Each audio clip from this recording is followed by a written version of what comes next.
Bonsoir, messieurs, dames. Donc, je remercie la Villa Saint-Hilaire de m'inviter et de passer ce moment avec vous, un moment de partage. Et j'espère aussi vous apporter un éclaircissement sur la tradition spirituelle de l'islam, le soufisme, une voie, une école, euh, un enseignement qui a débuté avec l'origine de, du message du prophète Mohammed et qui a été transmis à travers une filiation de maître à élève, à travers le temps et l'histoire de toutes les époques qu'a connu l'islam. Et c'est pour ça qu'on trouve une présence soufie, à la fois, bien sûr, de son origine au Moyen-Orient, en Arabie, en Syrie, mais aussi en Andalousie, avec de très grands maîtres, donc en Europe, en Afrique du Nord, en Extrême-Orient, en Inde, au Pakistan, dans l'Asie centrale. Donc la présence de cette école, de cet enseignement, s'est divulguée avec l'histoire à travers tout le monde musulman, là où il s'est développé, de l'Atlantique au Pacifique, du Maroc jusqu'à l'Indonésie. Pour revenir à ce qui me concerne, je représente donc cette voie soufie qu'on appelle la tariqa alawiya, qui est elle-même issue de la branche chadinite, donc l'imam Chadini du XIIIe siècle, et qui a aujourd'hui, dans son arbre généalogique, plus de 46 maîtres, donc qui se sont transmis de maître à élève jusqu'à aujourd'hui, cette tradition, qui, il faut l'avouer, aujourd'hui, dans le monde et les perturbations de notre monde contemporain, est très peu connue, à la fois dans le monde musulman, mais aussi à l'extérieur du monde musulman. Et je suis heureux de partager aujourd'hui avec vous ce moment pour essayer de vous apporter par rapport au questionnement que nous posons tous sur l'islam, ce message, cette religion. Parce que l'islam, en tous les cas, par rapport à ce qu'on voit aujourd'hui, est en pleine crise. D'abord, une crise profonde, à mon avis, une crise spirituelle, une crise théologique et une crise aussi avec la modernité. Il n'arrive pas à s'adapter à l'époque moderne. Enfin, c'est l'islam ou les musulmans. Là, il y a un débat. Est-ce que c'est l'islam en tant que message ou est-ce que c'est les musulmans ou la société musulmane qui n'arrive pas à s'adapter à son époque? Pour illustrer cet enseignement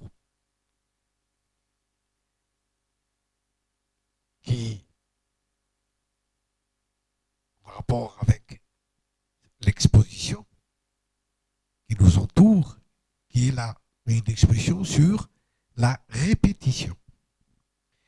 Effectivement, dans l'enseignement soufi, dans la tradition soufie, mais aussi dans la tradition musulmane, je dirais, depuis son origine, cette forme de répétition a joué un rôle considérable dans parcours historique, philosophique, mais surtout ésotérique. Donc je partirai tout simplement de l'alphabet. Pourquoi l'alphabet? Parce que pour la tradition musulmane, comme la tradition hébraïque, parce qu'elles sont, c'est des sœurs, l'hébreu et l'arabe sont des sœurs, en tant que langue, c'est des langues sémites, qui ont des origines communes, et qui sont caractérisées en tant que langue sacrée, c'est-à-dire elle ne véhicule pas uniquement du sens sur le plan de la lettre, de l'écriture, mais elles ont autre chose. C'est des entités vivantes. Chaque lettre est vivante. Chaque lettre a une forme particulière. Chaque lettre a un son particulier, un symbole particulier, un mystère et aussi un nombre. Donc chaque lettre comporte en elle cinq principes. Et ces principes véhiculent, transportent, animent, vivifient une réalité qui est cachée, puisque les lettres ne sont là que pour nous transmettre une connaissance, un savoir, une parole, mais que cette parole doit être vivante. C'est ce qu'on appelle le souffle ou le verbe. Donc ces langues sacrées ne transmettent pas qu'un enseignement extérieur. Elles transmettent aussi un enseignement intérieur qui a sa symbolique. Et dans l'ésotérisme musulman, dans la tradition soufie, le fait de répéter des noms divins précis, qui sont au nombre de 99, permet à d'abord à la raison, à notre intellect, à notre mémoire, d'enregistrer ces noms et d'en découvrir le contenu, leur signification profonde. Comment ces noms peuvent nous transmettre, puisqu'elles sont vivantes, comment peuvent-elles nous transporter ce verbe, nous emmener à goûter, à comprendre, à savoir le mystère de leur contenu, de ce qu'elles contiennent, et à nous le faire partager. Alors, j'ai pris un tableau pour me faciliter la tâche et en même temps peut-être essayer par des figures, d'essayer de mieux faire passer le message. D'abord, dans la tradition, nous avons 3 formes que contiennent les 28 lettres de l'alphabet arabe. D'abord, l'alphabet arabe a 28 lettres et pas 24. C'est 28 lettres. Il y a 3 formes. Il y a le point, il y a le trait et il y a le cercle. Et toutes les lettres, quelles qu'elles soient, retrouvent sous la forme originelle ces 3 principes. Alors, qu'est-ce que c'est que le point? Il y a des écrits nombreux sur cette notion du point.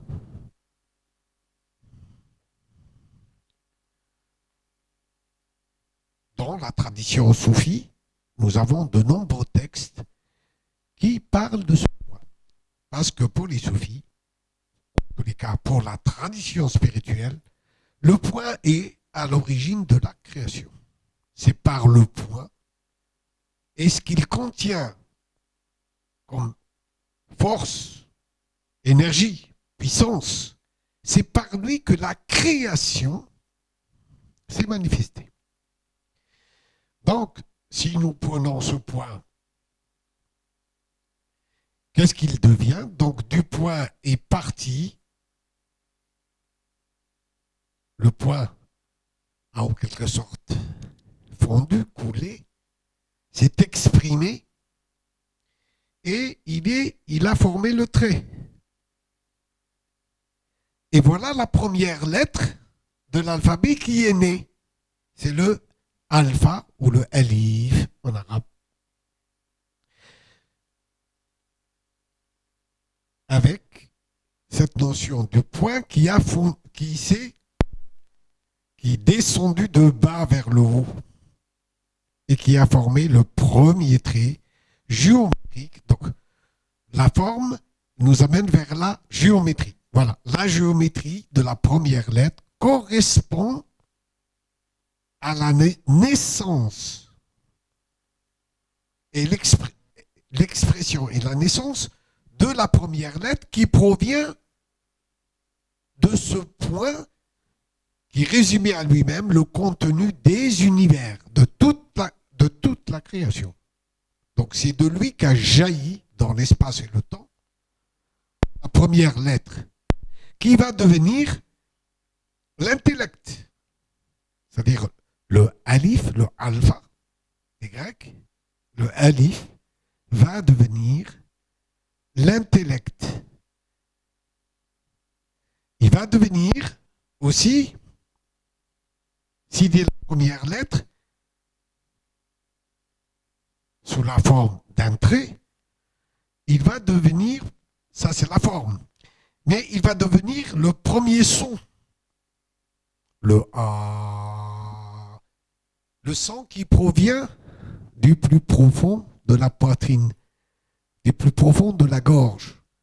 C'est-à-dire, le A, alif, c'est le A, donc qui va se sortir des entrailles de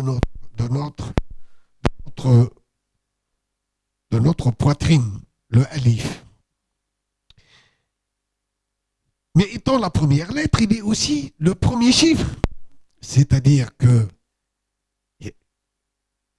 ces lettres contiennent tous 5 critères. Le premier critère, c'est la forme. Le deuxième critère, c'est le son. Le troisième critère, c'est le symbole.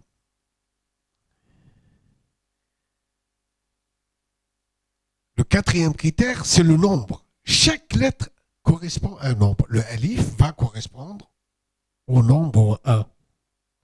Il est le premier de l'alphabet.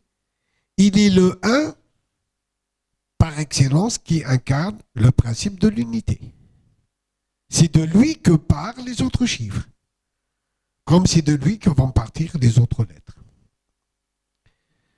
Donc il va incarner le principe premier de l'intellect divin qui, jaillissant du point, cette force qui transcende et qui contient le tout, va naître et va s'imposer comme le premier, le chiffre de l'unité, le 1. Et ce 1, sous sa forme première, va lui-même se replier sur lui-même. Donc c'est ce 1 qui va, en revenant à lui-même, il est le premier et le dernier, le début et la fin. C'est en se repliant à lui-même qu'il va créer le cercle, dont le point restera l'essence. C'est-à-dire, le cercle, son point n'existe pas. C'est le point qui fait le cercle. L'essence du cercle, elle est dans le point. Mais ces trois figures, la première, la deuxième et la troisième, de là va débuter toute la naissance de la vie. Le point, le cercle, le alif. Donc, on a dit que le alif naissait et prenait forme par le point. C'est ce point qui va donner le alif.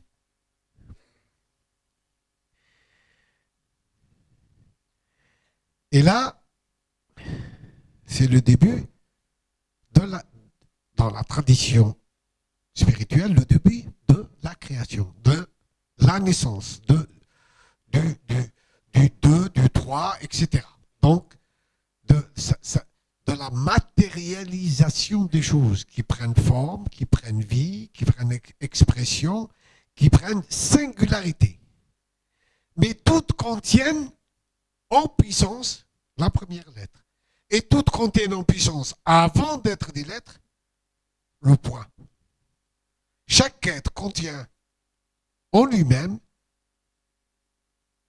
ce point qui a fait de lui qu'il est un être autonome, singulier dans sa façon d'être, de penser, d'exister. Mais pas que l'être humain, mais toute chose, qu'elle soit animale, végétale, minérale, des planètes, des soleils, des galaxies, tout provient de ce même principe. Tout provient de ce même principe. Donc, du point, du trait et du cercle. Et cette science des chiffres, si vous voulez, cette science des chiffres, va, bien sûr, interroger ou va questionner tous les textes scripturaires dans le premier, dans la tradition musulmane et le Coran. Et chose extraordinaire, c'est que le Coran, la sourate 2, qui s'appelle la vache, après la première sourate qui est ce qu'on appelle l'ouverture, le Fatiha, qui vient comme quelque chose qui ouvre, qui ouvre quoi? La conscience humaine à la lecture de cet alphabet de la création. Elle nous amène vers la deuxième sourate qui va commencer par des lettres séparées qui interrogent jusqu'à aujourd'hui tout lecteur du Coran, quel qu'il soit. Pourquoi le Coran commence par des lettres énigmatiques? Alif, qui sont le alif, lam, mim. Pourquoi? Ce soir, c'est pas ce soir que nous allons lever ce mystère, mais pour vous dire comment, dès la première approche du Coran, nous sommes devant quelque chose qui nous dépasse, qui dépasse l'entendement humain, qui dépasse la raison. Et il faut trouver des clés de compréhension. On s'est trompé? Quelqu'un a mis ça tout à fait par hasard? Est-ce qu'elles ont un sens caché? Est-ce qu'elles n'ont pas du sens du tout? Donc, à chacun de s'interroger sur ça. Ce qui nous intéresse, c'est que, effectivement, dans la tradition musulmane et dans la tradition coranique, nous sommes devant une énigme. Et que la relation avec les lettres n'est pas du tout un accident. Puisque le nom d'Adam dans l'islam, Adam, commence par un A. Le nom de la mère commence par un A. il y a le alif qui est là, c'est toujours les mêmes lettres. Le ab ou le c'est toujours le alif. La lettre alif est toujours là. Chez le ab, elle s'exprime. Chez la mère, elle est cachée, mais elle est là. C'est quand on l'écrit. Donc, au niveau orthographique, au niveau grammatical, elle existe. Mais on ne la prononce pas. On la prononce chez l'homme en tant que principe masculin, Adam. Et c'est là on voit que si on revient aux premières figures, on voit le jeu de la fécondation.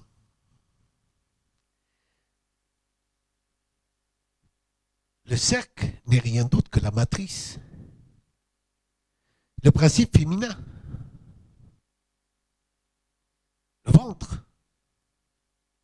Et le alif devient alors à ce moment-là le phallus, qui vient féconder l'intériorité, c'est-à-dire il y a une relation entre les deux éléments pour créer la vie, pour que le principe du vivant, sans cette relation masculin-féminin, il n'y a pas de vie. Et puis, cette vie, cette première fécondation, va naître à travers la deuxième lettre qu'on appelle le ba. Donc, ça va être cette lettre-là, le alif et le ba. Donc, on a dit que le alif était le principe du masculin qui vient pénétrer en quelque sorte au cœur du cercle pour donner naissance, et cette première lettre va naître. Alors, là aussi, dans la tradition ésotérique, qu'est-ce qu'on va dire? On va dire, mais attendez, c'est le alif tout simplement, dont c'est en se couchant qu'il a permis donc la naissance de la deuxième lettre, n'est rien d'autre que le alif qui s'est allongé, qui s'est mis à la verticalité pour donner naissance à la vie. Cette fécondation a permis, en reliant par la verticalité, l'horizontalité, à projeter et à commencer la naissance de la vie. Et de ce bas vont naître les lettres de l'alphabet, le ta qui va la dualité, donc le couple, puisque le ta va être, c'est toujours le bas, mais avec 2 points. Le tha, ça va être le 3 points. Donc, en partant du principe,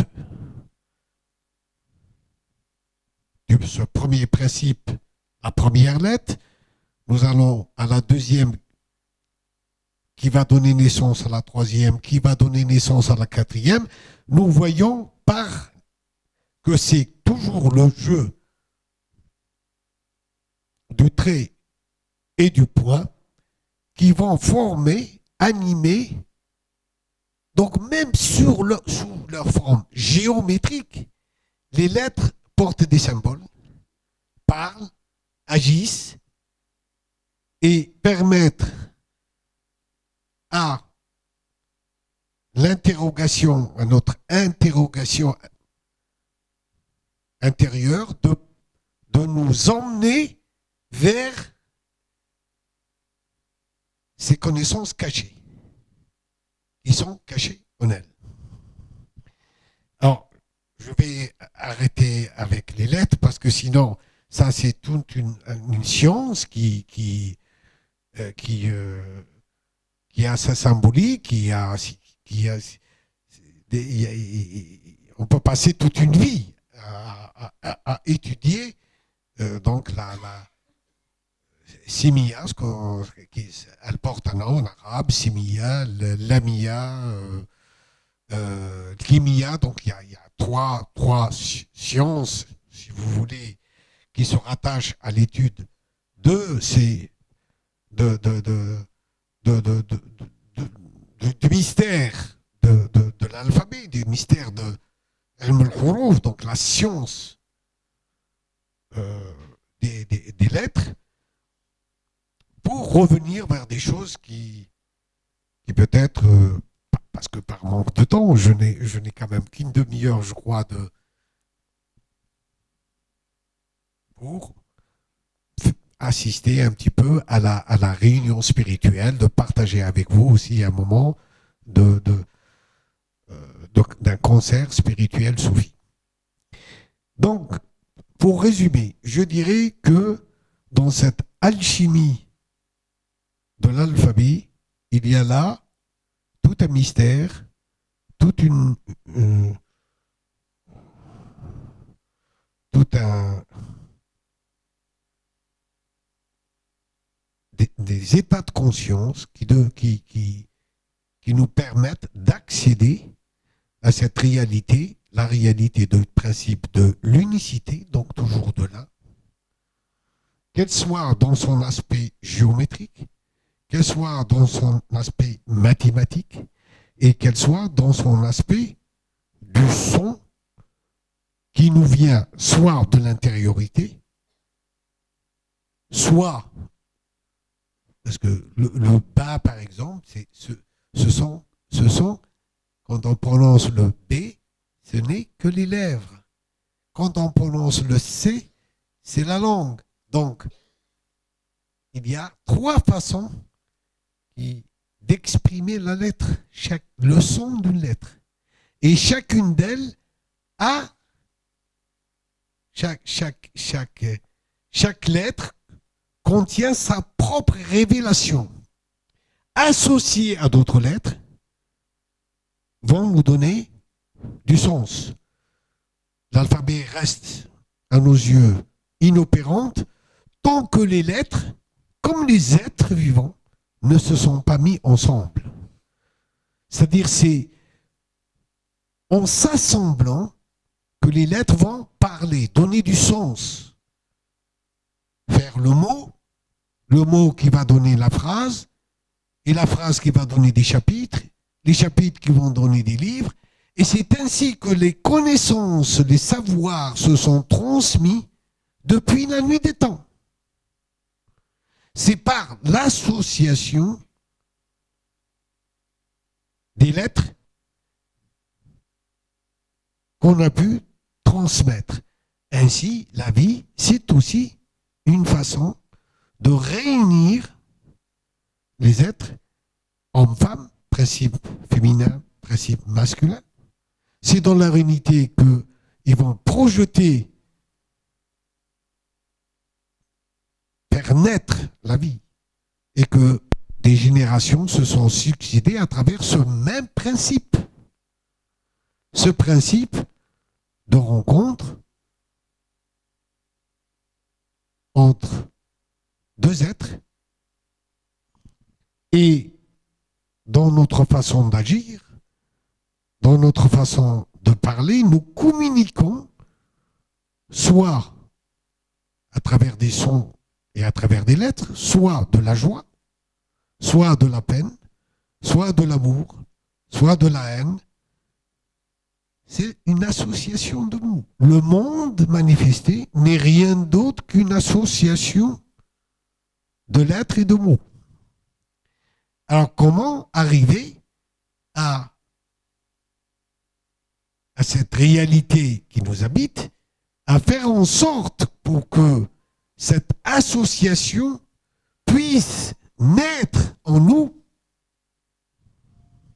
de la façon la plus harmonieuse. Par exemple, si on comptait les lettres, à la 6e lettre, nous avons par exemple le chiffre 6. Ce chiffre, je prends, ce chiffre 6 symbolise dans la tradition spirituelle le chiffre de l'équilibre et de l'harmonie. Comment arriver à 106? C'est-à-dire de faire en sorte pour que notre expression soit l'addition, parce que le 6 c'est quoi? Il est égal à la somme de 1 plus 2 plus 3. C'est à la somme des premiers chiffres, donc de cette trilogie, 1 plus 2 plus 3, eh bien égale 6. Mais si nous multiplions le 1 par le 2 par le 3, nous revenons. Donc soit le multiple, il est à la fois la somme de ces trois chiffres et aussi le multiple. Si vous multipliez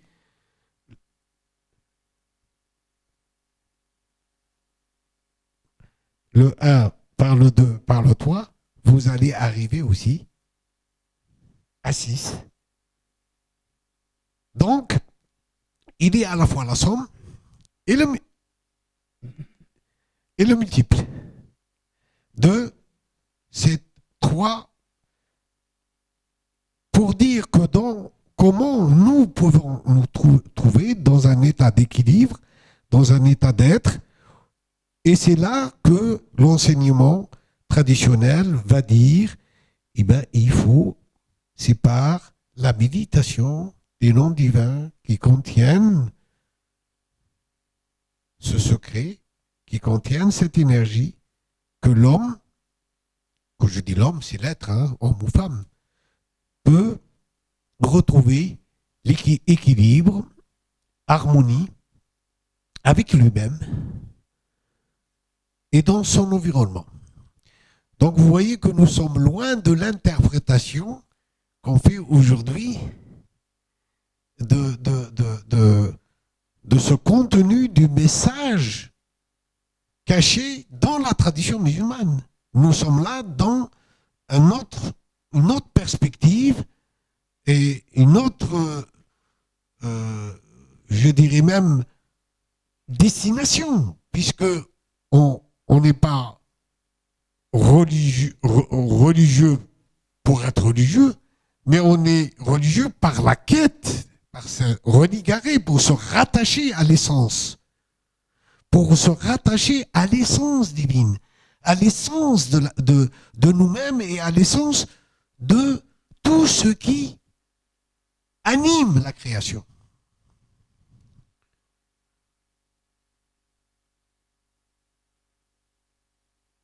Et ce que nous allons essayer ce soir de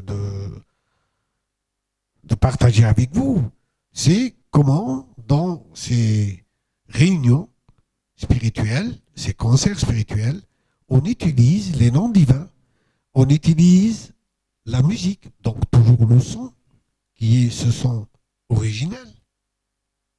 Retrouver ce son original en nous. Ce premier son de la fitra, c'est-à-dire de cette âme originelle qui nous a animés les premiers instants de notre vie, où nous n'avions pas de nom, où nous étions comme une page blanche, sans connaissance, sans nom, sans appartenance, qu'elle soit religieuse, philosophique, sociale.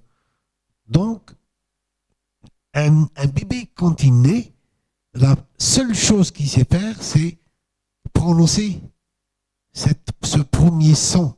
Et nous sommes très heureux et très contents, les parents comme les assistantes, médecins ou sages-femmes, quand un enfant, il faut le mettre sa tête, il faut le prendre par le pied, le secouer et parfois même lui donner une tape sur les fesses pour qu'il crie ce son, pour que le son puisse sortir de sa poitrine.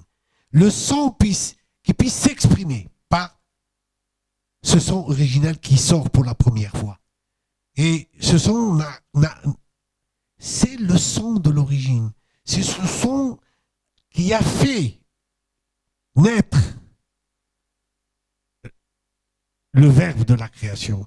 C'est par lui que se sont donnés, que les lettres se sont formées, que le savoir s'est transmis, que les connaissances, que l'amour s'est transmis, que la haine aussi s'est transmise.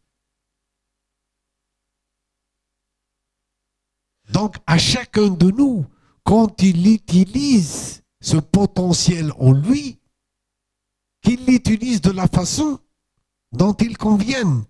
Alors, comment par le dhikr, la remémoration, donc la répétition de ces noms divins, le souvenir, puisqu'ils sont aussi un souvenir de notre origine. Comment arriver à retrouver en nous la mémoire première de ces sons d'origine qui animent, qui nous ont animés la première fois par le premier cri de notre naissance et qui se sont exprimés à travers nous pour marquer notre présence, notre façon d'avoir vécu sur cette terre, nos actions, nos réflexions, comment on a pu, à travers elles, traduire, transmettre une réalité, quelle qu'elle soit, la réalité de notre affection, la réalité de notre amour, la réalité de notre pensée, la réalité de nos désirs, la réalité aussi de notre violence, de notre harmonie. Merci mon garçon, c'est magnifique d'entendre ça venir par la bouche d'un enfant, c'est magnifique. Oui, la réalité de notre harmonie. Donc, voilà, comme je vous ai dit, nous sommes le gardien du temps. Il y a quelqu'un qui garde le temps ou pas?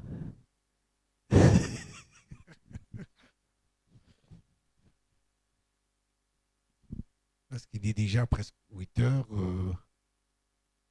8 heures moins le quart. Bon, encore 5 minutes.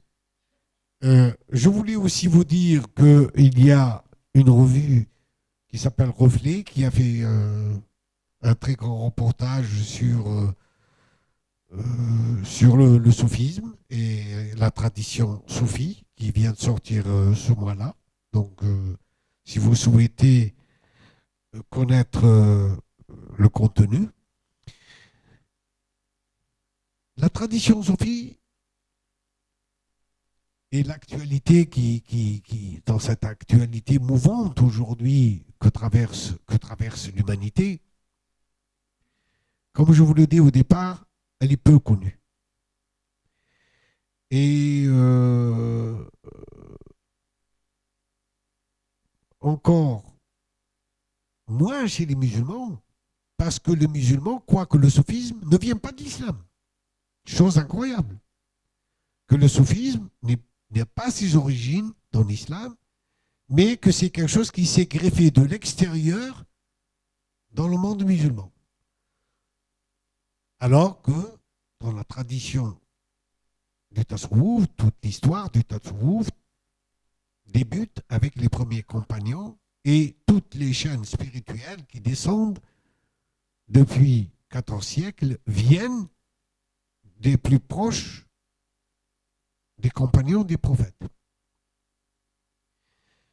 L'autre côté, c'est que le soufisme, c'est une quête spirituelle. Ce n'est pas un parti politique. Ce n'est pas une idéologie. Et c'est un langage universel. C'est-à-dire, il partage ça avec l'ensemble des créatures. Le soufi ne va pas, s'il est véritablement soufi, ne va pas regarder les êtres par rapport à leur nationalité, leur couleur, leur religion. Il va d'abord les percevoir comme des créatures. Donc comme des lettres de l'alphabet divin. S'ils sont là, c'est qu'ils devaient être là, et pas autrement. Ils ont leur rôle à jouer. Ils ont dans cette partition de la création un rôle défini. Ils apportent ce qu'ils doivent apporter. Donc, voilà ce que je souhaitais vous dire. Maintenant, restent vos questions. Je ne sais pas si on va aborder ça maintenant ou peut-être après la réunion. À vous de voir.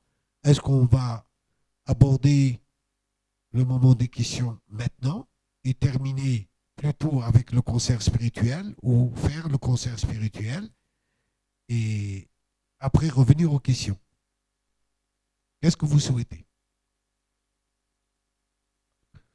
Très bien. Donc, on passe. Ah non, non, moi je suis là pour répondre à votre désir. Donc, on va passer au concert spirituel qui va être en 3 parties. La première partie, ce qu'on appelle le Moudejat, c'est cet état, se préparer dans cet état d'intimité qui interpelle chacun à...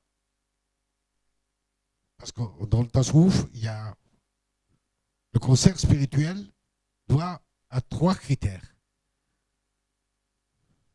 Le makan, le zaman ou le khillan. L'endroit, donc l'espace, le zaman, le temps, et le khillan, les frères ou sœurs. Quand ces 3 critères sont réunis, donc on sacralise en quelque sorte ce moment. C'est un espace. Il y a l'espace, il y a le temps. Le temps prend une autre dimension. On rentre dans un temps spirituel. Donc il n'est pas, on sent quelque chose du temps profane pour rentrer dans le temps spirituel. Donc c'est une préparation, c'est une volonté, c'est un désir. C'est pas quelque chose qu'on plaque comme une mécanique ou comme il faut avoir ce désir. C'est volontaire, c'est un désir et ce n'est pas une obligation. Et les frères ou les sœurs, c'est pour que le cercle de cette fraternité soit réel. C'est-à-dire quand nous entamons le concert spirituel, notre présence doit être rentrée dans ce cercle de la fraternité. Je mets mon état de conscience dans cette perspective fraternelle, ouverte et non fermée. Voilà les 3 conditions qui permettent à un cercle de dhikr, donc de répétition, de réflexion, de méditation des noms divins, pour qu'il soit le plus avantageux et le plus porteur possible. Alors, je vous demande de participer avec nous et puis de ne pas après applaudir parce que c'est pas une voilà. Vous m'avez compris. Merci beaucoup.